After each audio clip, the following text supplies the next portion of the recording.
Ireland has a population of about 5 million people, and yet, in the United States, somewhere around 30 to 40 million people proudly describe themselves as Irish.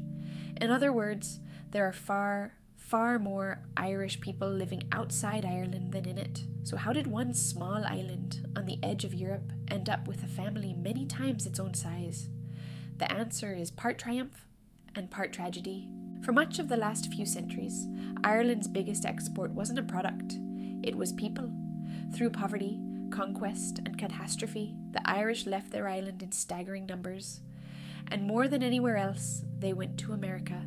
So many left that Ireland is one of the only countries on earth whose population today is still smaller than it was nearly 200 years ago. To understand the Irish-American story, you have to follow them out the door in waves. The first great wave came in the 1700s. Protestant settlers from the north of Ireland, often called the Scots-Irish, tough, frontier-minded, and looking for land and freedom from religious restrictions, they poured into the American colonies and pushed out onto the frontier. A whole string of US presidents traced their roots back to this group. They were, in a sense, American before America was even a country. But the wave that changed everything was the Great Famine from 1845. As starvation and eviction tore through Ireland, around 1 million people fled, most of them to the United States, crammed into the cramped and often deadly coffin ships.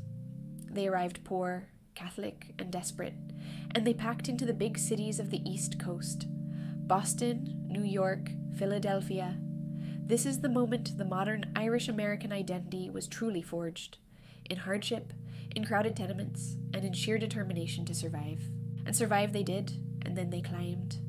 Often met at first with hostility, and signs reading "No Irish need apply," the Irish dug in.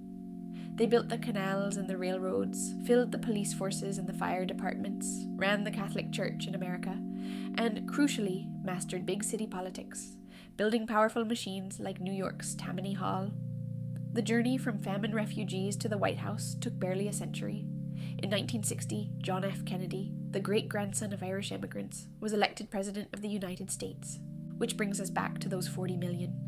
Why do people still proudly call themselves Irish, generations later, often without a word of the language or a single visit to the country? Partly pride, the Irish-American story is a genuine rags-to-respectability epic and worth celebrating. And partly St. Patrick's Day, which in America grew into an enormous festival of Irish identity, arguably bigger than anything back in Ireland itself. For one day a year, as the saying goes, everyone's a little bit Irish. The rest of the year, about 40 million Americans simply are. So the reason half of America seems to be Irish isn't an accident or a marketing gimmick. It's the long shadow of poverty and famine that scattered the Irish across the ocean, and the stubborn pride of the people who rebuilt their lives on the far side of it and never quite let go of where they came from. If you enjoyed tracing the diaspora, subscribe. Next time, why there are 6 million O'Briens, the surprising history hidden inside Irish surnames. Mind yourself.